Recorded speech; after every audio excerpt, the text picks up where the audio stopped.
Hi friends, welcome to Sunitha smart channel. ఈరోజు మనం అటుకుల బెల్లం పాయసం అండి. అది కూడా పాలు విరక్కున్న త్వరగా 5 నిమిషాలు ఎలా చేసుకోవచ్చో చూద్దాము. దీనికి వచ్చేసి 1/3 కప్ వచ్చేసి బెల్లం తీసుకున్నాను. 1/3 కప్ వాటర్ తీసుకోవాలి. ఈ బెల్లం కరిగేంతవరకు ఇలా కలుపుకోవాలి. మరి పాకం ఏం అవసరం లేదు, బెల్లం కరిగితే జస్ట్ సరిపోతుంది. ఇది బెల్లం కరగనిచ్చి మనం పక్కన పెట్టుకొని చల్లారి పెట్టుకోవాలన్నమాట. ఇలా కాచుకొని చల్లారి పెట్టుకోవాలి. వేడివేడిగా పోస్తే పాలు విరిగిపోతాయి అన్నమాట, అందుకని చెప్పి. తర్వాత ఇంకొక బౌల్ తీసుకొని 2 కప్ పాలు తీసుకున్నాను. ఈ పాలు వచ్చేసి బాగా ఒక పొంగు వచ్చేంతవరకు కాచుకోవాలి. ఇది పక్కన పెట్టి కాచుకుందాము.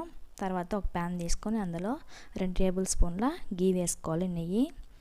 తర్వాత డ్రై ఫ్రూట్స్ అండి, మన ఇష్టం ఏదైనా వేసుకోవచ్చు. ఇక్కడ కాజు, అలాగే ఎండు కొబ్బరి, ఇంకా కిస్మిస్ వేసి ఫ్రై చేసుకున్నాను నేను కొంచెం 2 టేబుల్ స్పూన్ అలా అనమాట.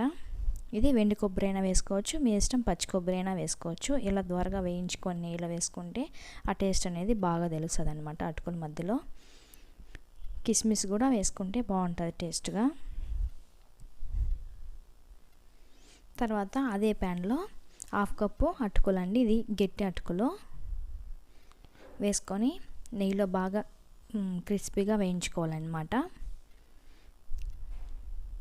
కొంచెం కలర్ కూడా బాగా చేంజ్ అవుతుంది. ఇలా తీసుకుంటే ఇలా పరుకుగా బాగా బరకగా విరిగిపోతుంది అనమాట. అలా ఫ్రై చేసుకోవాలి. తర్వాత మనం పక్కన కాచి పెట్టుకున్న పాలు వేసుకొని బాగా బాయిల్ చేసుకోవాలి. ఒక 2 మినిట్స్కి అటుకులు బాగా మెత్తబడతాయి అన్నమాట.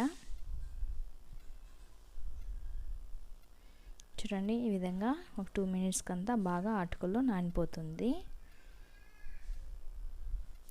కాస్త మనకి పాలు అనేది కొంచెం చిక్కబడాలన్నమాట. పాలలో కాస్త ఉడికితే బాగుంటుంది. కాస్త ఉడికిన తర్వాత మనం ముందునే వేయించి పెట్టుకున్న డ్రై ఫ్రూట్స్ వేసేసుకొని ఒకసారి బాగా కలుపుకోవాలి. ఈ పాయసం వచ్చేసి త్వరగా చేసుకోవచ్చండి.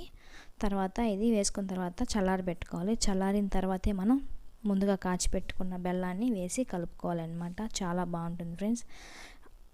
వేడివేడిగా అయితే కలపద్దు, చల్లారిన తర్వాత బెల్లం కలుపుకోవాలి. Thank you for watching. Please subscribe my channel.